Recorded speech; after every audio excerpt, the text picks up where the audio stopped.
بسم الله الرحمن الرحيم الحمد لله رب العالمين الرحمن الرحيم مالك يوم الدين إياك نعبد وإياك نستعين اهدنا الصراط المستقيم صراط الذين أنعمت عليهم غير المغضوب عليهم ولا الضالين.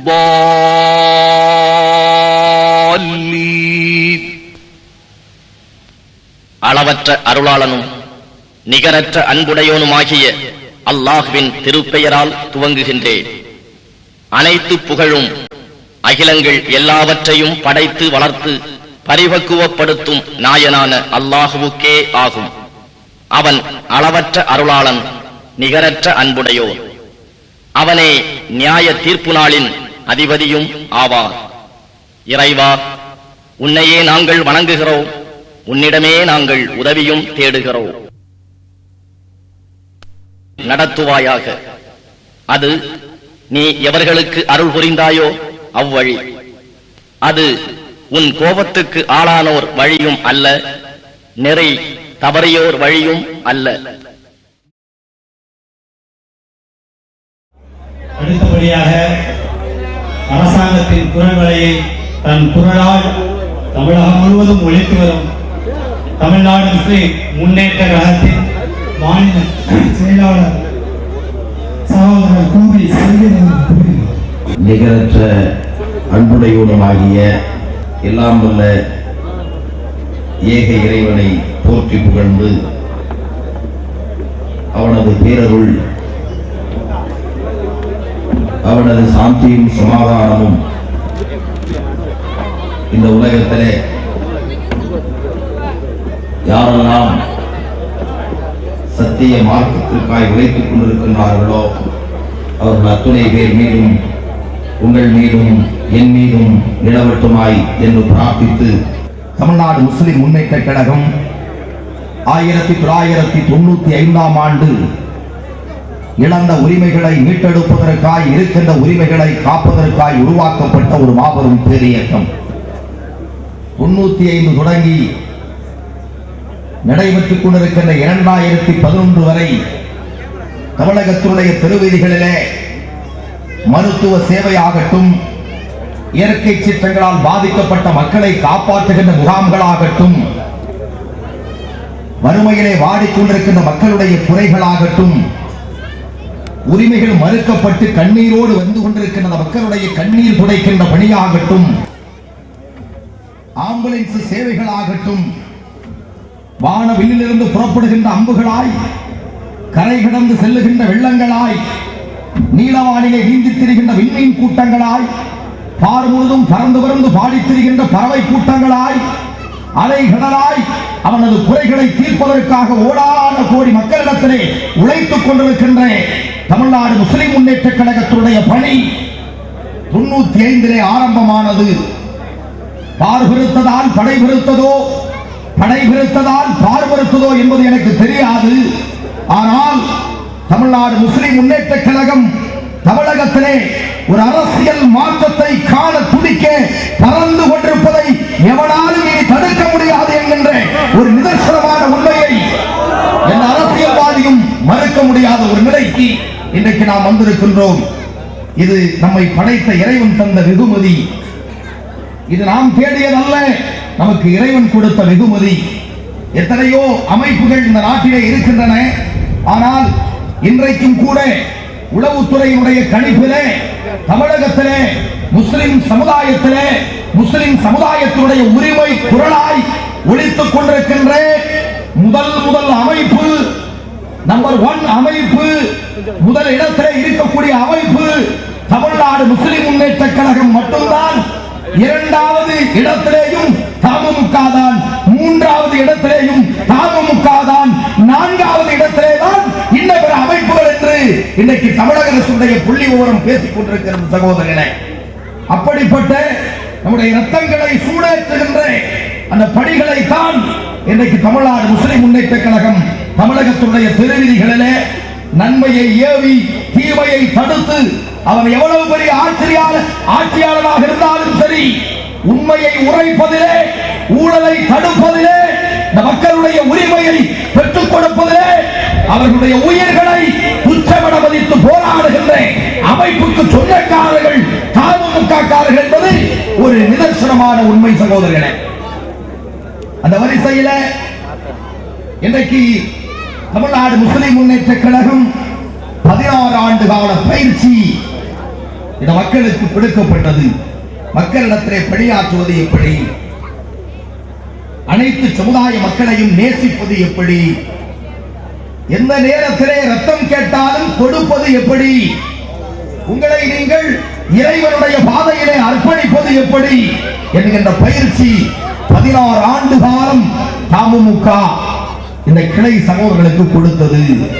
அந்த தமிழ்நாடு முஸ்லிம் முன்னேற்ற கழகத்துடைய பரிணாம வளர்ச்சி தான் இன்றைக்கு அரசியலிலே தடம் பதித்திருக்கின்ற,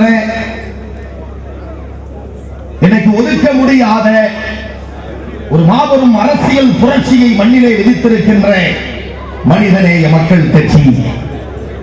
2009 பிப்ரவரி 7ஆம் தேதி தாம்பரத்திலே இந்த அரசியலை ஒரு மாற்று சூழ்நிலைக்கு கொண்டு செல்வதற்காக, நம்முடைய உரிமைகளை நாட்டிலே நிலைநாட்டுவதற்காக, பாராளுமன்ற சட்டமன்றங்களிலே உண்மையான குரல் ஒலிப்பதற்காக உருவாக்கப்பட்ட ஒரு மாபெரும் பேரியக்கம் தான் மனிதநேய மக்கள் கட்சி என்ற அந்த அரசியல் இயக்கம்.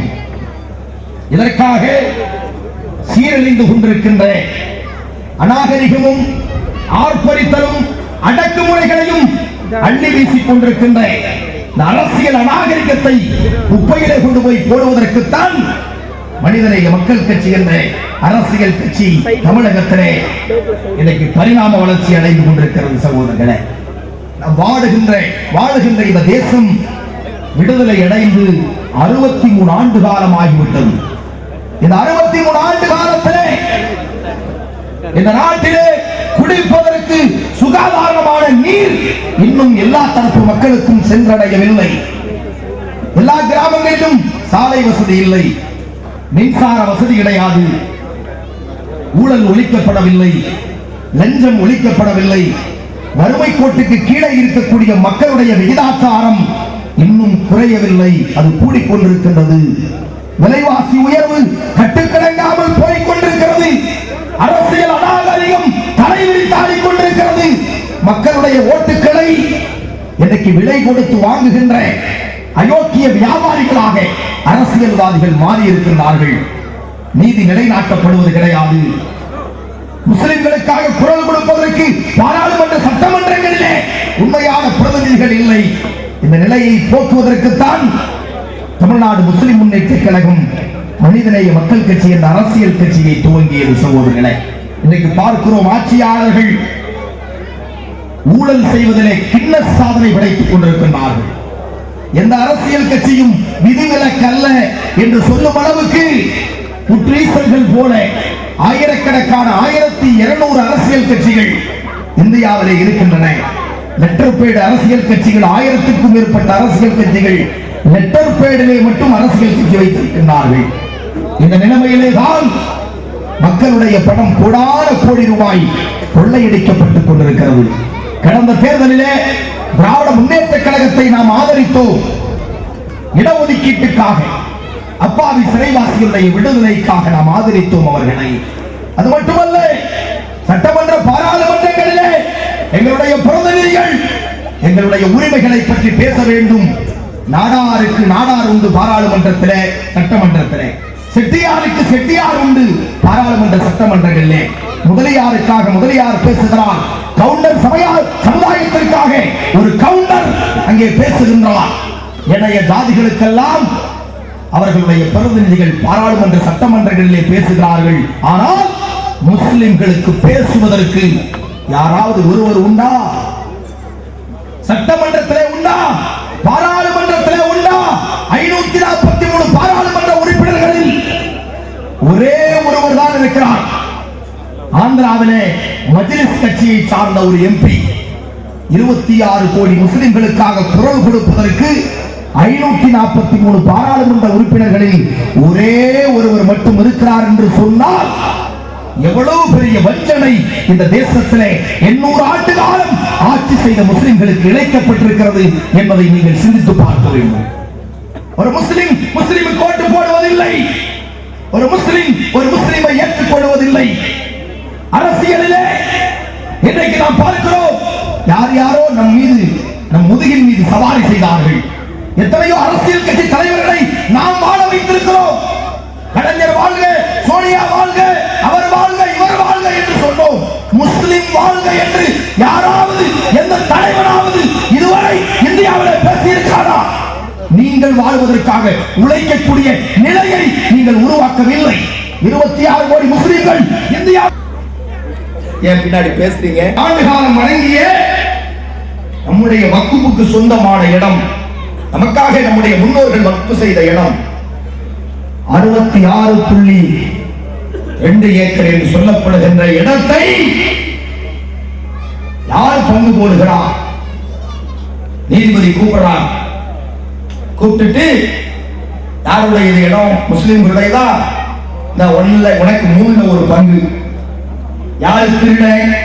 நாங்க தாங்க திருடணும், இந்த உனக்கு ஒரு பங்கு. யாருப்பா கூட போனா திருடுறதுக்கு? நான் தாங்க ஐயா போனேன், இந்த உனக்கு ஒரு பங்கு. இதுக்கு பேர் நீதியா? என்ன பண்ண முடிஞ்சது நம்மளால? 26 கோடி முஸ்லிம்கள் நெஞ்சு விரித்து நாம் நின்றோம். ஆனால் இந்த அநீதியை நம்மால் தடுக்க முடிந்ததா? எவ்வளவு நெஞ்சுரம் இருந்தால், தைரியம் இருந்தால் சட்டத்தை மீறி ஒரு அயோக்கிய நீதிபதி தீர்ப்பு வழங்கியிருப்பான். சட்டத்தின்படி தீர்ப்பு வழங்கியிருந்தால் நாங்கள் பேச மாட்டோம். எத்தனாவது செக்ஷன் படி, இந்த அரசியலமைப்பு சட்டத்தின்படி, இந்த விதிகளின் படி, இந்த டாக்குமெண்ட் படி நாங்கள் ஏதோ தீர்ப்பு வழங்குகிறோம் என்று சொல்லி தீர்ப்பு வழங்கினார்களா? இல்லை, இல்லை, இல்லவே இல்லை. அவர்களுடைய மத நம்பிக்கையின் அடிப்படையிலே இங்குதான் பிறந்தால் என்கிற நம்பிக்கையிலே பாபர் மசூதிக்கு தீர்ப்பு வழங்கினார்கள். இது அநீதி இல்லையா? இது அக்கிரமம் இல்லையா? இது அநியாயம் இல்லையா? யார் குரல் கொடுத்தா? திமுக காரங்க யாராவது பேசுனாங்களா? இந்த தீர்ப்பை பார்த்துவிட்டு தமிழக முதலமைச்சர் டாக்டர் கலைஞர் சொல்லுகிறார், அற்புதமான தீர்ப்பு. அவங்க வீட்டு இடமா? அவங்க வீட்டு இடத்தை கொடுத்துட்டு நல்ல தீர்ப்புன்னு சொல்றாங்களா? ஒரு சென்ட் இடத்தை கொடுத்துருவாங்களா இந்த நாட்டில்? அவங்க இடத்தை, எந்த கோயில் இடத்தையாவது நாம் கை வைக்க முடியுமா? எந்த தேவாலயத்தையாவது நாம் கை வைத்திருக்கிறோமா? 63 ஆண்டு காலத்திலே நடக்கவில்லை. ஆனால் நம்முடைய பள்ளி வாசல்கள் எல்லாம் கோயிலாக்கப்பட்டுக் கொண்டிருக்கிறது. இதை தடுப்பதற்கு மாற்று வழி பாராளுமன்ற சட்டமன்றங்களிலே நமது குரல் ஒலிக்க வேண்டும். ஒலிக்குமா? ஒலிக்குமா? ஒலிக்க வைக்க வேண்டும். 3% கூட இந்தியாவிலே தேராத பிராமண சமுதாயம் 6 ஆண்டு காலம் இந்தியாவை ஆண்டது பிஜேபி. எத்தனை சதவீதம் இருக்காங்க நாட்டுல? வெறும் 3 கோடி பேர். நீங்க எவ்வளவு இருக்கீங்க? முஸ்லிம்கள் எவ்வளவு? 26 கோடி பேர் இருக்கோம்.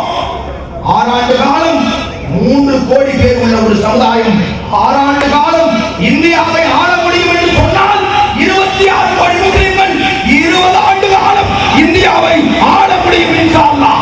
நம்பிக்கை நம்முடைய உள்ளத்தில் வேண்டும். ஏன் நாம் அடிமையாக இருக்க வேண்டும்?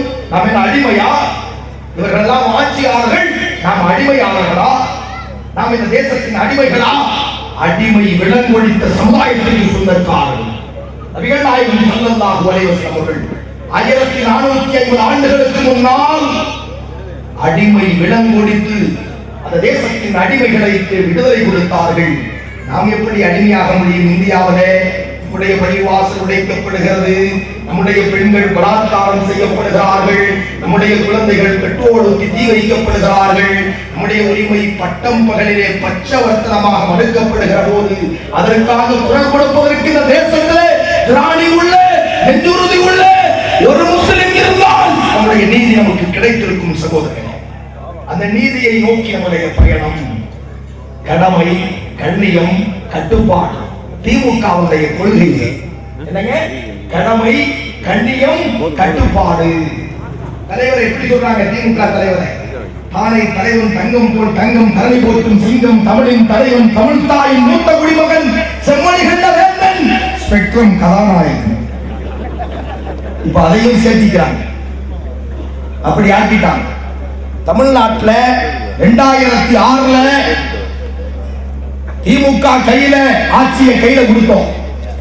திராவிட முன்னேற்ற கழகம் தமிழகத்துடைய ஆட்சி கட்டிலே உட்கார்ந்தது. இன்று வரை நரக வேதனையை அனுபவித்துக் கொண்டிருக்கிறார்கள் தமிழக மக்கள். ஒரு குடும்பம் இந்த தேசத்தை சுரண்டிக் கொண்டிருக்கிறது. ஊழலுடைய ஒட்டுமொத்த குத்தகையாக கலைஞருடைய குடும்பம் மாறி போயிருக்கிறது. சகோதரர்களே, தடுப்பதற்கு கலைஞர் தயாராக இல்லை. அவரும் கூட இந்த ஊழலுக்கு கூட நின்று கொண்டிருப்பதை நாம் பார்த்துக் கொண்டிருக்கிறோம். எப்படி திமுகவை ஆதரிக்க முடியும்? ஜெயலலிதாவுடைய ஆட்சியில 20 ரூபாய்க்கு வெங்காயம் 100 ரூபாய்க்கு கொண்டு வந்து வச்சுட்டாங்க. 20 ரூபாய் வெங்காயம் 100 ரூபாய். மக்களாட்சியா மன்னர் ஆட்சியா? ரத்தன் டாடா, அம்பானி, சுதீர் இவர்கள் தான் இந்திய தேசத்திலே விலை நிர்ணயம் செய்யக்கூடிய குட்சா முதலாளிகளாக இன்றைக்கு கொண்டிருக்கிறார்கள். சகோதரர்களே, இந்த நிலைமையை மாற்ற வேண்டும் என்று சொன்னால் ஒரு அரசியல் தூரநோக்கு பார்வை, ஒரு அரசியல் புரட்சி இந்த நாட்டிலே வெடிக்க வேண்டும். முதல்ல எல்லாம் கேரளா பக்கம் போனா தமிழ்நாட்டிலிருந்து போறவங்க அண்ணாச்சி நல்லா இருக்கிறீங்களான்னு கேட்பாங்க. இப்ப கேரளா போனா ஒரு மாதிரியா பாக்குறான். அப்போ ஒரு மலையாளி ஒரு தமிழ்கிட்ட கேட்டானா, எங்க ஊர்ல எல்லாம் ஊர் பணத்தை ஆட்டைய போட்டவங்களுக்கு கல்லேன்னு சொல்லுவோம். ஊர் பணத்தை சாப்பிடறான்ல, ஊழல் செஞ்சவன், லஞ்சம் வாங்கினவன், மக்களுடைய பணத்தை அபகரித்தவனை நாங்க என்ன சொல்லுவோம்னா கல்லேன்னு சொல்லுவோம் சொல்லி மலையாளி சொன்னானா. சொல்லிட்டு தமிழங்கிட்ட கேட்டானா, உங்க ஊர்ல அதுக்கு என்ன சொல்லுவீங்கன்னு கேட்டானா. தமிழன் சொன்னானா ராஜான்னு சொல்லுவோம். நானா கல்லனுக்கு மறுபெயர் ராஜா. அப்படி ஆக்கிட்டாங்க இன்னைக்கு நாட்டுல. பாக்குறோமா இல்லையா? 1,76,607 கோடி ரூபாய் இந்த நாட்டில் 126 கோடி மக்களுடைய பணம் சுருட்டப்பட்டிருக்கிறது, திருடப்பட்டிருக்கிறது. எத்தனையோ குடும்பங்களை நான் கேள்விப்பட்டிருக்கிறேன். இந்த முனியாண்டி குடும்பம், அந்த குடும்பம் எல்லாம் திரைப்படம் எடுக்கிறாங்க. என்னமோ ஒரு குடும்ப பேர்ல திரைப்படம் வந்தது. என்ன படம்? மாயாண்டி குடும்பம். ஆனா களவாடி குடும்பத்தை நாங்கள் தமிழ்நாட்டிலே திமுக குடும்பமாக பார்க்கிறோம். களவாடி குடும்பம். யாரும் களவாடி இல்லாதவ இல்லை, எல்லாமே களவாடி பயனாக. எப்படி ஒரு 100 பேர் கொண்ட கருணாநிதி குடும்பத்தை வாழ வைப்பதற்காக 3.25 கோடி மக்கள் தேசத்திலே உழைத்துக் கொண்டிருக்கிறார்கள். சகோதரர்களே, ஆட்சி நீடிக்க வேண்டுமா? சொல்லுங்கள். தமிழ்நாடு முஸ்லிம் முன்னேற்ற கழகம் தேர்தலில் நின்ற காலத்தில் அவரிடத்தில் சீட்டு கேட்ட போது நம்மை ஒதுக்க நினைத்தார்கள். ஒரு சீட்டு பேர பேசி நம்மை அப்புறப்படுத்த நினைத்தார்கள். ஆனால் இன்றைக்கு என்ன நிலையை பார்க்கிறோம்? இந்த ஆட்சி வீட்டுக்கு போகக்கூடிய காலம் நெருங்கிவிட்டது. விலைவாசியை கட்டுப்படுத்த முடியவில்லை, ஊழலை தடுக்க முடியவில்லை. மின்சாரம் எங்க ஊர்ல எல்லாம் 10 to 12, உங்க ஊர்ல எல்லாம் எவ்வளவு? 12 to 2. உங்க ஊர்ல எல்லாம் இப்படித்தான். உறவினர்கள் இருப்பாங்க, சொந்தக்காரங்க. பக்கத்து ஊருக்கு விருந்துக்கு போன உடனே நாங்கெல்லாம் 8 to 10, நீங்கெல்லாம் எவ்வளவு கேட்பாங்களாம். அப்ப அவங்க சொல்லுவாங்க நாங்கெல்லாம் 2 to 4 வாங்கலாம். இப்படி ஆக்கி விட்டாரு கருணாநிதி தமிழ்நாட்டுல மக்களை. என்னடா 2 to 4, 8 to 10ங்கிறாங்கன்னா தமிழ்நாட்டுல மின்சாரம் கிடைக்கிற நிலம் அப்படி இருக்கு. எத்தனை மேடைகளிலே நாம் பேசியிருப்போம், எத்தனை போராட்டங்களை மின்சாரம் சீராக கிடைப்பதற்காக நாம் போராடி இருப்போம். செவிசாய்க்கிற அரசா இது? நான் சொன்னேன், செவிசாய்க்காத போது ஒரு நாள் மேடையிலே சொன்னேன், இந்த அரசாங்கத்தை சொல்லுவது செவிடன் காதிலே ஊதிய சங்கு மாதிரி இருக்கிறது என்று சொன்னேன். பக்கத்தில் ஒருத்தர் சொன்னாரு, உண்மையிலேயே மின்சாரத்துறை அமைச்சருக்கு காது கேட்காதுன்னு. எனக்கு தெரியாது உண்மையிலேயே. அதனாலேயோ என்னவோ 4 ஆண்டு காலம் முடிந்தும் மின்சாரத்தை சீர் செய்ய முடியாத பிராணியற்ற அரசு தமிழக அரசு, நம்ம இருட்டிலே வாழ வைத்த அரசு. நான் ஒரு கன்சியூமர், நாட்டிலே அனுபவிக்கக்கூடியவர்கள். நான் நமக்கு சீரான மின்சாரம், சுகாதாரமான குடிநீர் எல்லாம் தர வேண்டியது இந்த அரசாங்கத்துடைய கடமை. அதற்குத்தான் ஒரு அரசு அடுத்த மாதம் விலைவாசி கூடும் என்று தெரிந்தால் இந்த மாதம் அதை கட்டுப்படுத்துவதற்கு முனைய வேண்டும். அதற்குத்தான் இந்த நாட்டிலே உள்கட்டமைப்பு என்று சொல்லி ஒன்று இருக்கிறது. ஆனால் அவைகளை எல்லாம் மீறி இன்றைக்கு கோடிகளை கொள்ளையடிக்கிற கொள்ளை கூட்டங்களாக திராவிட முன்னேற்ற கழகத்துடைய கூட்டம் மாறி இருக்கிறது. எதிலே இல்லை ஊழல்? தொலைத்தொடர்பு துறையில 1,76,000 கோடி என்று சொன்னால் ஆயிரக்கணக்கிலே காமன்வெல்த் விளையாட்டு போட்டியிலே கோடிகளை சுருட்டி இருக்கிறார்கள். நம்முடைய எல்லையிலே கார்கில் போரிலே வீரமரணம் அடைந்தவர்களுடைய குடும்பத்துக்காக குடியிருப்புகளை கட்டினார்கள். அடுக்குமாடி குடியிருப்பு. அந்த அடுக்குமாடி குடியிருப்பு ஆதர்ஸ் குடியிருப்பு. அந்த ஆதர்ஸ் குடியிருப்புல 1000 கோடி ரூபாயை சுருட்டி இருக்கிறார்கள். நாடு விடுதலை அடைந்து இவ்வளவு ஆண்டு காலத்தில் காங்கிரஸ் ஆட்சியில ஏற்பட்ட இந்த 10,000 பல லட்சக்கணக்கான கோடி ரூபாய் ஊழல் மாறி இந்த ஒரு திருடு மாறி இன்னொரு திருடை நாம் சந்தித்ததே கிடையாது. விடுதலை இந்தியாவில் இவ்வளவு மோசமான ஒரு ஆட்சியை நாம் பார்த்ததில்லை. அந்த அளவுக்கு இந்த மாநில கட்சிகளும் அதே போல மத்திய கட்சிகளும் சேர்ந்து இந்த தேசத்திலே ஒரு கொள்ளை கூட்டத்தை உருவாக்கி கொண்டிருக்கின்றார்கள். பத்திரிகையை பார்த்தீங்கன்னா மயக்கத்தில் தமிழகம் என்னது டாஸ்மாக் கடைகளை வர்ணித்து எழுதியிருக்கிறார்கள். கல்லூரிகளிலே படிக்கக்கூடிய மாணவர்களில் 20% பேர் குடிகாரர்கள். யார் சொல்றா? புதிய தலைமுறை புத்தகம் சென்சஸ் வெளியிட்டிருக்காங்க. கல்லூரியிலே படிக்கக்கூடிய மாணவர்களில் சும்மா டைம் பாஸுக்காக 20% பேர் குடிக்கிறாங்க. பீர்ல இருந்து ஆரம்பிச்சு அதுக்கு மேல என்னெல்லாம் இருக்கோ அதெல்லாம் குடிக்கிறாங்க. மாணவிகள், கல்லூரியிலே படிக்கக்கூடிய மாணவிகள் 9% பேர் குடிகாரர்கள். சும்மா டைம் பாஸுக்கு குடிக்கிறாங்க. எப்படி ஆக்கிட்டார் பாருங்க தமிழ்நாட்டை. நம்ம ஆளு செயலலிதா ஆட்சியில இருக்கிற போது தமிழ்நாட்டினுடைய மதுபான வியாபாரத்திலே லாபம் 3,500 கோடி ரூபாய். ஐயோ என் தமிழன் குடித்து சாகிறானே என்று கருணாநிதி புலம்பினார். ஆட்சி மாற்றம் ஏற்பட்டது. கருணாநிதி ஆட்சிக்கு வந்தார். இப்பொழுது என் தமிழனுக்கு இவர் ஊத்தின பிராண்டியில வருமானம் எவ்வளவு தெரியுமா? 14,000 கோடி ரூபாய். எந்த வியாபாரி பரவாயில்லைங்கிறத நீங்க முடிவு பண்ணிக்கீங்க. தமிழன் சாகிறான். தமிழா நீ வாழ நான் சாகிறேன்னு சொன்னார்.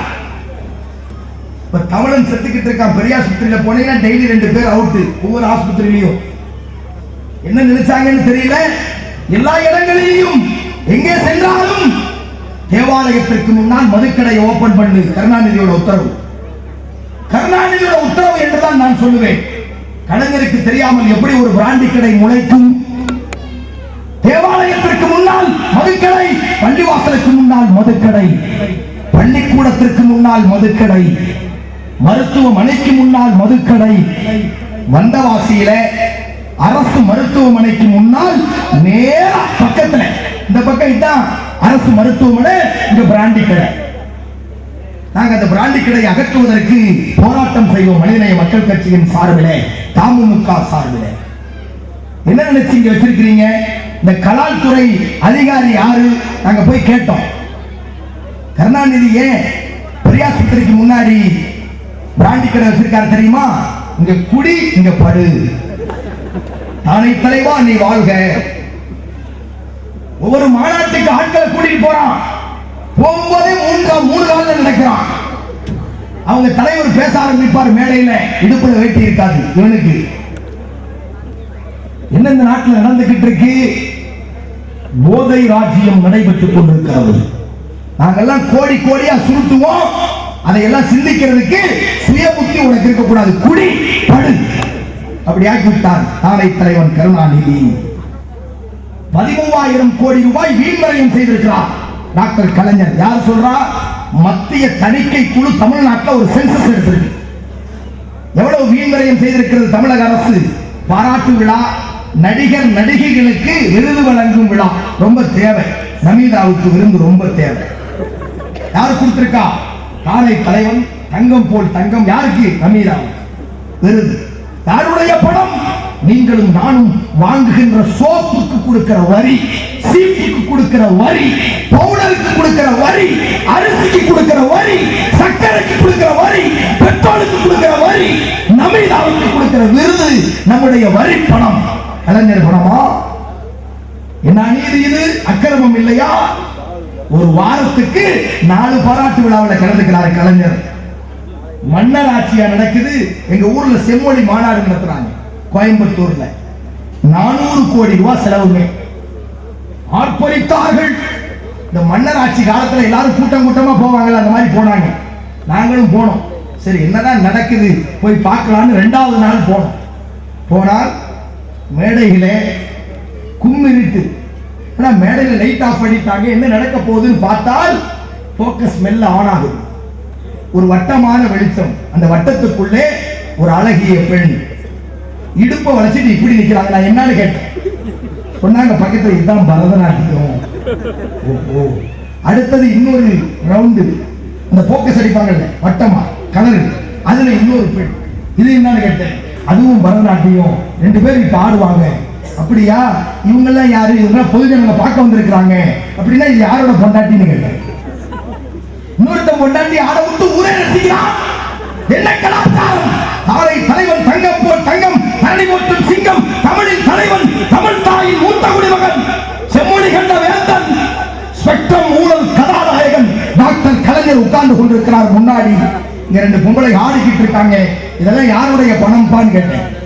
நம்ம நாட்டு மக்களை மொட்டையடிச்ச பணம் தான். 400 கோடி ரூபாய் செலவழிச்சிருக்காங்க. இதற்கா இந்த ஆட்சியை கையில கொடுத்தோம். வறுமை கோட்டுக்கு கீழே இந்த தேசத்தில் 41 கோடி மக்கள் வறுமை கோட்டுக்கு கீழே சுகாதாரம் இல்லாமல், உணவில்லாமல் செத்து செத்து பிழைத்துக் கொண்டிருக்கிறார்கள். குழந்தையுடைய இறப்பு விகிதம் இந்தியாவிலே கூடி இருக்கிறது. குழந்தைகள் இறந்து போகிறார்கள். ஊட்டச்சத்தின்மையால் பிறக்கின்ற குழந்தைகள் இறந்து போகிறார்கள். 41 கோடி மக்கள் வறுமை கோட்டுக்கு கீழே இருக்கிறார்கள். வீடு வாசல் இல்லாமல் ரோட்டிலே படுத்துக் கொண்டிருக்கிறார்கள். சென்னையிலே போய் பாருங்கள், மதுரையிலே போய் பாருங்கள், கோவையிலே போய் பாருங்கள். பிளாட்பார்மிலே தமிழ் மக்கள் தூங்கிக் கொண்டிருக்கிறார்கள். சாக்கடை அருகாமையிலே தூங்கிக் கொண்டிருக்கிறார்கள். எங்கள் ஊர் பெரியாஸ்பத்திரி கோயம்புத்தூர்ல போய் பார்த்தோம். நாங்க பார்த்தால் பெட்டில் படுக்க வைக்கிறதுக்கு படுக்கை கூட கிடையாது. பெரியாஸ்பத்திரியில கருணாநிதியினுடைய ஆட்சியில நோய்வாய்ப்பட்ட ஒரு நோயாளி படுப்பதற்கு மருத்துவமனையிலே படுக்கை கிடையாது. அதே கோயம்புத்தூர்ல 400 கோடி செலவழித்து கருணாநிதி பரதநாட்டியம் பார்த்துட்டு இருக்கார். ஏற்றுக்கொள்ள முடியுமா? இந்த ஆட்சி வீட்டுக்கு அனுப்பப்பட வேண்டாமா? சிந்தித்து பாருங்கள் சகோதரர்களே. வறுமையில செத்துக் கொண்டிருக்கிற இந்த நாட்டிலே 400 கோடி ரூபாயை செலவழித்தார்கள். பரதநாட்டியம் முடிஞ்ச உடனே என்னன்னு கேட்டேன். அடுத்தது ஒயிலாட்டம், அதுக்கு அடுத்தது மயிலாட்டம், அதுக்கு அடுத்தது கரகாட்டம். அப்புறம் இன்னைக்கெல்லாம் ஆட்டம் முடிஞ்சது, அடுத்த நாள் தான் ஆட்டம். வெறும் ஆட்டமே 1 வாரம் போட்டாங்க. யாருடைய பணம்? இதை கணக்கு கேட்பதற்கு யாராவது இந்த நாட்டிலே இருக்கிறார்களா? என் தமிழன் செத்துக் கொண்டிருக்கிறான இலங்கையிலே, இந்த தமிழன் செத்துக் கொண்டிருக்கிறான இலங்கையிலே தமிழச்சிகளுடைய மார்பகங்கள் அறுக்கப்பட்டு அவர்கள் அங்கே மருத்துவ வசதி கூட இல்லாமல் முள்வேலி கம்பிக்குள்ளே அகதி முகாம்களிலே பச்சை தமிழர்கள், நம் உடம்பிறவா சகோதரர்கள் அங்கே சித்திரவதை செய்யப்பட்டுக் கொண்டிருக்கிறார்கள். ராஜபக்சேவனுடைய கொடுங்கோல் ஆட்சியிலே அதற்காக குரல் கொடுத்தான் நம் தமிழன் சீமான். அந்த சீமானுக்கு சிறை கொடுத்தவர் தானை தலைவன், தங்கம் போல் தங்கம், தரணி போற்றும் சிங்கம், தமிழின் தலைவன், தமிழ் தாயின் மூத்த குடிமகன். இவர் தமிழனா? ஒரு தமிழச்சிக்காய், ஒரு தமிழனுக்காய் இன்னொரு தமிழன் போராடுகிறான். அந்த தமிழனுக்கு தேசிய பாதுகாப்பு சட்டத்திலே சிறை கொடுத்தவர் டாக்டர் கலைஞர் என்று சொன்னால் இந்த ஆட்சி நீடிக்கலாமா? சகோதரர்களை சிந்தித்து பாருங்கள். இவ் இரக்கமற்று கொலை செய்யப்படுகிற அந்த கொலைகாரனை தமிழ்நாடு முஸ்லிம் முன்னேற்ற கழகத்துடைய தலைவர் சொன்னார். சர்வதேச நீதிமன்றத்தில் இலங்கை அதிபர் ராஜபக்சே நிறுத்தப்பட வேண்டும் என்று கோரிக்கை வைத்த அமைப்பு தமிழ்நாடு முஸ்லிம் முன்னேற்ற கழகம். சீமான் என்னைக்குத்தான் போராடுகிறார். ஆனால் இலங்கை தமிழன் தாக்கப்பட்ட போதே போராடியது தமிழ்நாடு முஸ்லிம் முன்னேற்ற கழகம் என்று சொன்னால் என்னுடைய வார்த்தை மிகையல்ல சகோதரர்களே. அப்படி எல்லா தரப்பு மக்களுக்காக தாய் உள்ளத்தோடு, குழந்தை உள்ளத்தோடு எல்லா தரப்பு மக்களையும் இணைத்துக் கொண்ட அமைப்பு